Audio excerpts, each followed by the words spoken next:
Free Japan Channel number 83.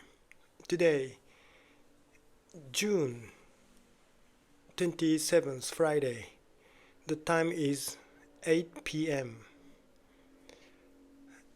Hello, everybody. Good evening. How are you doing? Today, I'm broadcasting this program, seeing the night view of northern Yokohama City. The northern part of Yokohama City is very famous for its beautiful scenery, and at night, the beauty of the city augments more and more compared to the daytime. Of course, this is my personal opinion. However, the night view of Yokohama in this northern part is very beautiful, as usual. Today's topic is philosophy, the philosophy of Nietzsche. This is the topic of today's FGC. Do you know the German philosopher Friedrich Wilhelm Nietzsche? He was a philosopher of 19th century. He was born in 1844 and he died in 1900. Therefore, he didn't see the advent of 20th century. In the 19th century, Germany was taking shape as a country. It was 1871 that the unified Germany came into being in history. Before 1871, there was no unified Germany. Rather, there was Prussia, Austria, and other smaller states existed in today's German territory. Prussia, for example, was a country. The authority was highly regarded. Therefore, authoritative attitude was rampant in German people's attitude or world view in 19th century, latter half of 19th century. Friedrich Nietzsche was brought up in this authoritative atmosphere, and his father was a clergyman, and the boy Nietzsche also had some intention to become a clergyman. However, as time went by, the influence of religion or Christianity in this sense diminished in Nietzsche's mind, and instead the love of philology increased in him. Philology was the study of Greek and Roman civilization and culture. So classical languages are necessary for philology, and Friedrich Nietzsche was proficient in these classical languages, Greek and Roman. Of course, ancient Greek in this sense. And young Nietzsche was so highly appreciated by his professor, and it was 27 years old that Nietzsche became the professor of Basel in Switzerland. So as a young scholar, Nietzsche had a bright or brilliant future in front of him. However, his first book, The Birth of Tragedy, was so severely criticized by his contemporary other philological scholars.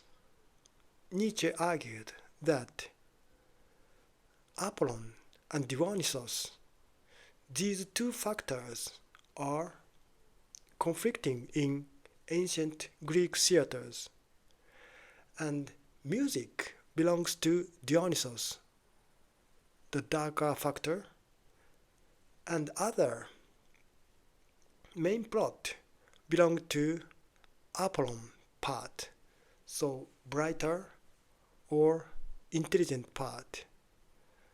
And Nietzsche estimated that the darker part of the theater, that is Dionysus part, including music, was much more important than Apollon part. This dichotomy of brighter part and darker part was essentially Nietzsche's originality at that time. But this originality was never understood by the contemporary older scholars, and he was so severely criticized and expelled from the world of philology at that time. After the publication of this the birth of tragedy, Nietzsche was in the position of professor for several years. In the end, he quit the job as professor, and after that, he lived as a writer. He wrote many books, all of which are now worldwide famous. At that time, these works were never appreciated by leaders. And Nietzsche also noticed that his books was not so popular among German people. Nietzsche said he didn't care the popularity from contemporary German people because he was always writing for the leader of 300 years later in the future. Nietzsche was writing his book for the leader of 300 years later, so 3 centuries later. He didn't want the immediate acknowledgement from the contemporary leaders. The essence of his philosophy consists of 2 parts. One is the idea of Superman. In German, Übermensch. And the second one is eternal return. In German, ewig Wiederkehr. This idea of Superman and eternal return are the 2 points of Nietzsche philosophy. It is true that Nietzsche advocates the advent of Superman.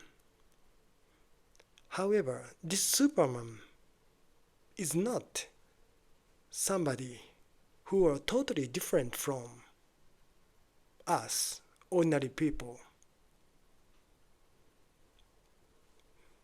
Superman is a kind of goal or objective that each of us, ordinary man, should aim at in our daily life.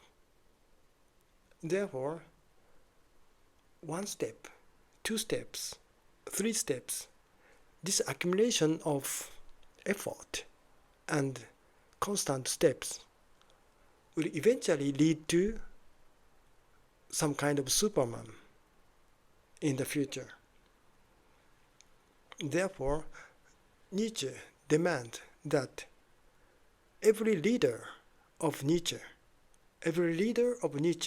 should take one step from reading his book.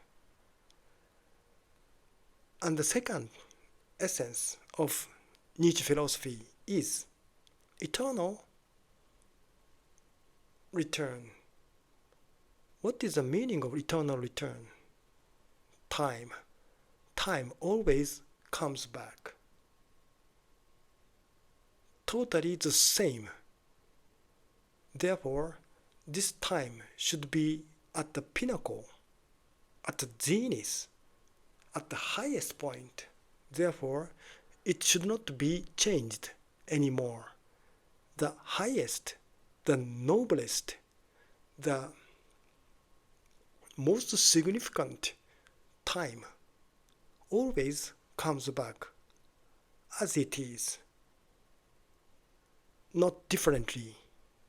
So, in a sense, this state of time means the heart of time.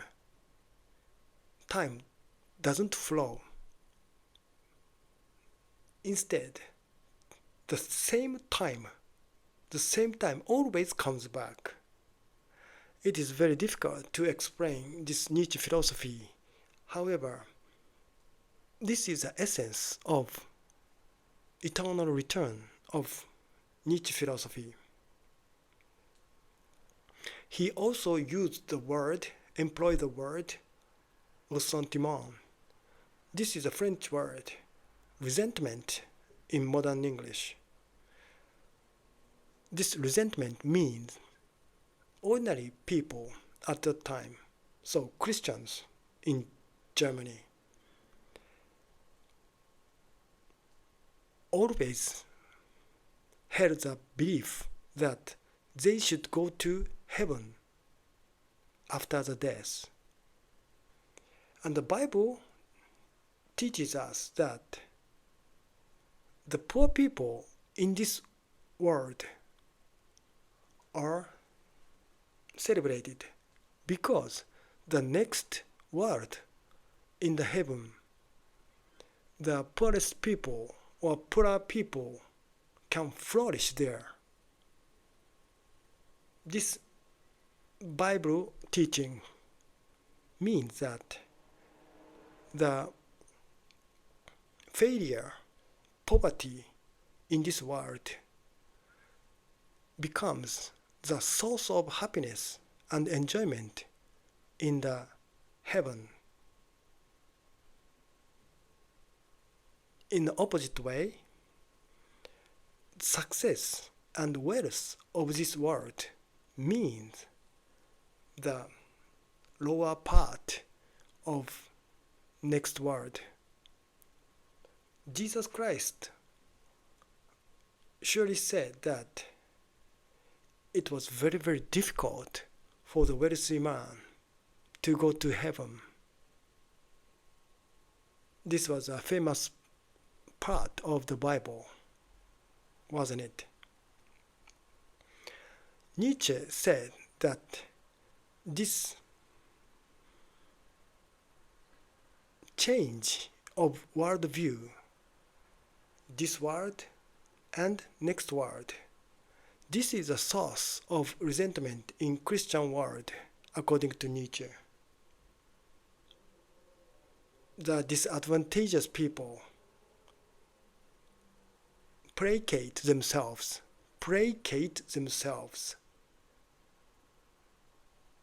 that they can go to the better world after death because they are not successful in this world. So they don't make an effort to go to a higher world, to go to a higher phase. Nietzsche indicated that this attitude of Christianity was nothing but morally justified. This was rather corrupted, flawed of religion, Christianity. We should concentrate on the present, and we should be the highest point at this moment. We should make utmost effort to achieve this goal. However, Christianity teaches the opposite. The failure, poverty, inability, these things are the source of pleasure and enjoyment in the next world. On the contrary, the wealth, success, and happiness in this world means the bad reincarnation in the next world. Nietzsche emphasized this kind of Christianity is the religion of resentment, religion of slaves. Therefore, we should aim at not philosophy of slaves, but philosophy of nobles, philosophy of aristocrats. This is the introduction to Nietzsche philosophy. Of course, there are some other important aspects concerning Nietzsche philosophy, but today is the first time to introduce Nietzsche to the listeners of this FGC. Therefore, I shall stop today's broadcast at this point. Thank you.